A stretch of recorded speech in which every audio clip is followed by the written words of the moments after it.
MSNBC made a, conscientious decision from a management perspective to go ahead and be the counter programming to Fox News.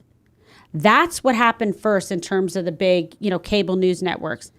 Then seeing the success that MSNBC was having in the counter programming, like you have to remember back, there were nights like Rachel Maddow, Oberman, everybody doing incredibly well in the ratings, like giving Fox a run for their money. Okay. And we were like, the engine that couldn't fail. We're like propelling forward with like smashing ratings.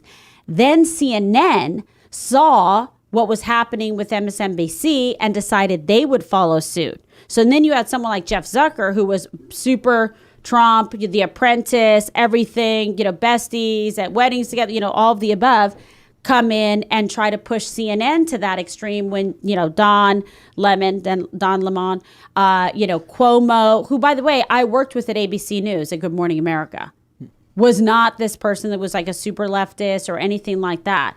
But it becomes that reward. You know what I mean? It's like classical condition. It's like, okay, I'm going to do this. Oh, it actually worked out well. I'm going to continue to do that. So you saw CNN do it, but they were late to the game. That failed for them as an economic model. Okay. And it didn't work. It didn't ring true. They weren't able to capitalize on it. And you saw their like online thing, the CNN digital, total collapse, no infrastructure, no authenticity. And then layoffs, Zucker gone, all of the above. So CNN's in a free fall with like horrific ratings right now, right? It began to like drop down with MSNBC. You had the pandemic, you had Trump. You had all these movements, and you had the mainstream media, the print journalism, also being very aggressive, following through with that to say, like, this is not what we want, and making all these constant attacks. Then you also saw the political process weaponized against conservatives, against Trump, with all these different investigations that later out turned out to not bear any fruit, right? But it's actually what paid for them to continue editorially to go after him and demonize. It's a self-fulfilling prophecy. They were making it happen. Right. No, the only reason anyone was interested in pursuing it was because they were getting pressure, because the media, it was a swirling toilet. It was a flush sending us down into the sewers of politics. You were advisor to Donald J. Trump? Yes.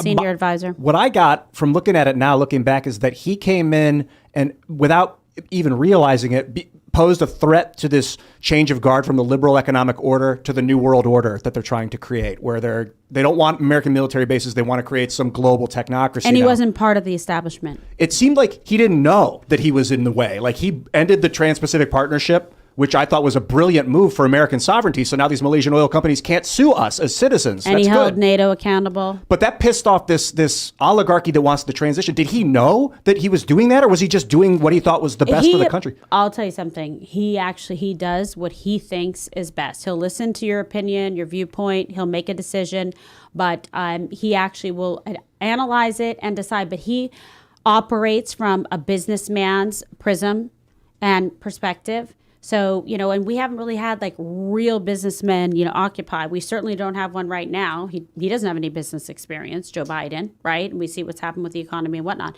But Donald Trump approached it like that. He's like, well, why are we giving all this money to these people? They're not paying it. Why are we giving all this money to NATO? They're not contributing anything. Why are we giving this money to China? Why are we doing this and this and this? And he actually asked the questions. Like, why are we doing this?